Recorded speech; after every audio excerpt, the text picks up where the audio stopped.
L'œil du sport, résultats, analyse, décryptage, 3 fois par semaine.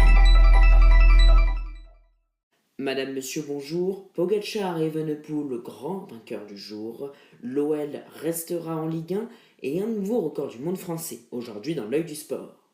Le casque sur les oreilles, le volume au maximum, un verre à la main, l'œil du sport, 10e édition, c'est parti. Lundi, Tim Merlier a remporté la 3e étape du Tour de France au sprint, étape marquée par 3 grosses chutes. Le maillot vert Jasper Philipsen a été contraint d'abandonner. Il est parti au tapis à la suite d'un domino non volontaire provoqué par Lawrence Rex et Brian Cocard. Ce dernier a paru très ému devant les médias, s'excusant de son geste malchanceux. Par ailleurs, il a été sanctionné comme 3 autres coureurs d'un carton jaune, qualifié d'incompréhensible par son manager Cédric Vasseur. Le manager de la team Cofidis a par ailleurs annoncé que les 11 vélos dérobés ont été retrouvés durant cette journée. Hier, Tadej Pogacar a levé les bras à Rouen au terme d'une étape punchy avec une belle dernière ascension. Mathieu Van Der Poel et le second Jonas Vingegaard s'est classé 3e dans la même seconde. Aujourd'hui avait lieu le premier contre-la-montre de cette édition. Le parcours long de 33 km a fait des dégâts au classement général. Jonas Vingegaard est le grand perdant. Il est désormais 4e à 1 minute 13 du nouveau maillot jaune, le tenant du titre, Tadej Pogacar. Le Belge Remco Evenepoel, double champion du monde et champion olympique, a encore ébloui en remportant l'étape. Côté français, Kevin Vauquelin accroche la 3e place du général.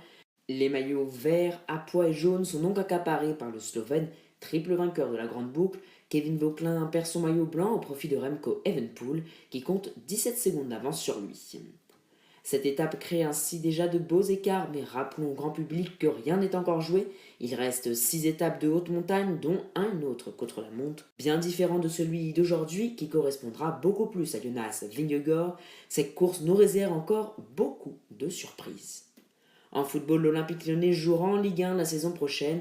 La décision de rétrogradation administrative en Ligue 2, annoncée par la DNCG le 24 juin, a été annulée ce mercredi après-midi. Cette décision est assortie d'un encadrement de la masse salariale et des indemnités de transfert basées sur le budget proposé en Ligue 1. Avant même la confirmation officielle, l'OL a remercié la commission pour avoir reconnu l'ambition de la nouvelle direction. Engagée dans une gestion sérieuse, pour montrer leur implication, 9 représentants du club se sont rendus à La Réunion. L'audition a duré plus de 2h30, signalant que certaines questions des membres de la DNCG fédérale ont été difficiles à clarifier. Parmi les représentants figuraient la présidente Michelle Kang, le directeur général Michael Gerlinger et Marc Affolter, représentant d'Ares auprès de l'OL. On imagine donc ce soir le soulagement de l'ensemble du public lyonnais. Metz restera bien en Ligue 2. Sur les terrains, Chelsea s'est imposé grâce à 2 buts de João Pedro, qui a donc fait souffrir son club formateur de la Fluminense, qui met fin à sa belle aventure. Chelsea affrontera le PSG ou le Real Madrid en finale de cette Coupe du Monde des clubs. Les quarts de finale de Wimbledon ont commencé avec Nori Alcaraz, victoire de l'Espagnol en 3-7. Tyler Fritz s'est imposé 6-3, 6-4, 1-6, 7-6 face à Khachanov. Fritz et Alcaraz s'affronteront donc en demi-finale. Chez les femmes, Benchik, Swiatek, Sabalenka et Anisimova se sont qualifiés pour le dernier carré de la compétition.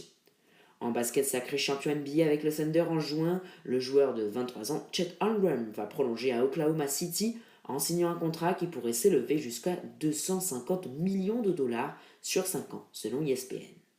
En Formule 1, Red Bull Racing a annoncé ce mercredi à la surprise générale que son patron Christian Horner, à la tête de l'écurie autrichienne depuis plus de 20 ans, était démis de ses fonctions. Le français Laurent Mekies va prendre sa suite.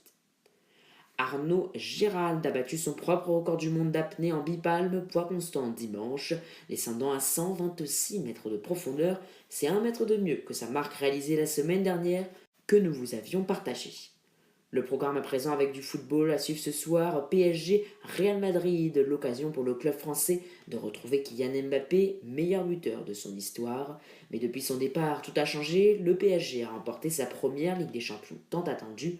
Le natif de Bondy est par ailleurs au cœur d'un conflit judiciaire avec le club de Nasser Al-Khelaifi. La rencontre est à suivre à 21h sur DAZN. Mais également la grande boucle. Demain, les coureurs partiront de Bayeux en direction de Vire.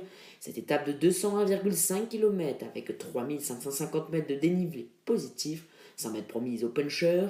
Elle rentrera dans l'histoire de la Grande Boucle en devenant l'étape la plus vallonnée jamais réalisée dans les zones de plaine. Le parcours qui s'apparente à celui de Liège-Bastogne-Liège ne devrait pas permettre aux favoris pour le classement général de se reposer.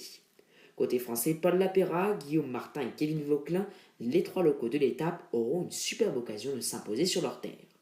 Vendredi, direction Mur de Bretagne depuis Saint-Malo, 197 km, 2450 mètres de dénivelé. Les prétendants à la victoire d'étape devront être résistants dans les petites côtes, mais sûrement également avoir des bonnes qualités de rouleur.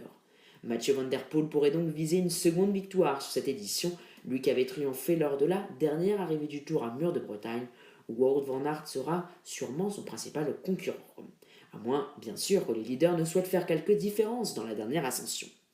Les demi-finales féminines de Wimbledon demain, Sabalenka Anisimova à 14h30, la Suissesse Benchik affrontera à 16h Iga Swiatek. Tyler Fritz et Carlos Alcaraz s'affronteront ce vendredi 11 juillet à 2h du matin, de même pour l'autre demi-finale, encore inconnue puisque les quarts concernés se disputent à l'heure de cet enregistrement. Merci d'avoir suivi cette édition, likez, commentez, abonnez-vous, mais surtout partagez largement autour de vous afin que nous puissions ensemble battre de beaux records. Merci et à vendredi soir.